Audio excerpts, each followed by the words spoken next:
কিছু একটা আওয়াজ শুনে সহদেবের লোকেরা চারিদিকে খোঁজাখুঁজি করতে থাকে, কিন্তু কাউকেই পায় না।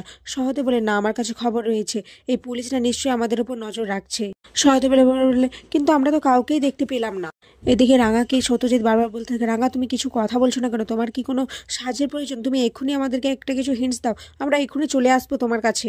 রাঙা তখন বলে, না না, এখন আমার কোনো সাহায্যের প্রয়োজন নেই, যদি হয় আমি তোদেরকে জানাবো। এদিকে কৃষ্ণা সাত্তকীর ব্যাপারটা প্রমিতা আর নবারুণকে ফোন করে জানিয়ে দেয়, আর ওরা শুনে তো খুব চিন্তা করতে থাকে। তখনই বৃন্দা আসে ওখানে।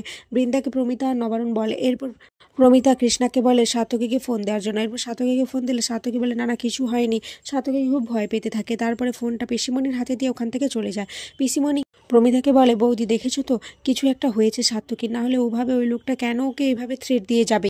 এদিকে প্রমিতা তখন ঠিক করে সে, অঙ্কুর, পাঞ্চালি আর ময়না ওখান থেকে বেরিয়ে পড়বে, তারা সাত্তকীর কাছে চলে আসবে। আর বৃন্দাবন ভাবে, এটাই তো সুযোগ, এই সুযোগটাকে কাজে লাগাতে হবে, আমি বরং এখানে থেকে যাই। এদিকে একলব্য রাঙাকে ফোন করে বলে, রাঙা তুমি কোথায়? কোথায় তুমি? এত রাত হয়ে গেছে, তুমি এখনো বাড়িতে নেই, কোথায় গিয়েছো বলো। রাঙা বলে, আরে আমি আমার এক বন্ধুর বাড়িতে এসেছিলাম, তুই চিন্তা করিস না, আমি এক্ষুনি আসছি। একলব্য বলে, এক্ষুনি মানে এক্ষুনি আসবে তুমি?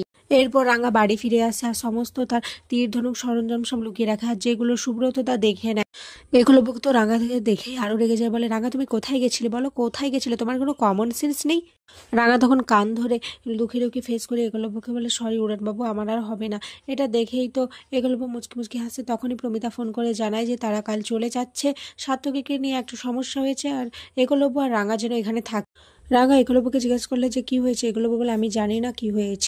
এদিকে সকাল হতেই প্রমিতারা বাড়িতে চলে এসে সাত্তকীর অবস্থা দেখে তো খুব কষ্ট পায়। সাত্তকীও কান্না করতে থাকে, বলে, মা কিছু হয়নি, তোমরা এসেছো। তখন সাত্তকী পায়ে পড়ে প্রমিতার নাটক করে কান্না করতে থাকে, বলে, মা আমার ভুল হয়ে গেছে, আমি জুয়ো খেলে 2 লক্ষ টাকা হারিয়ে ফেলেছি। এটা শুনে শুভ বলে, আচ্ছা তুই তো অনেক হিসাবে মানুষ, আমি না হয় এসব করতাম, কিন্তু তুই তুই কিভাবে এটা করলি? সাত্তকী বলে, আমি এগুলো বুঝতে পারিনি রে।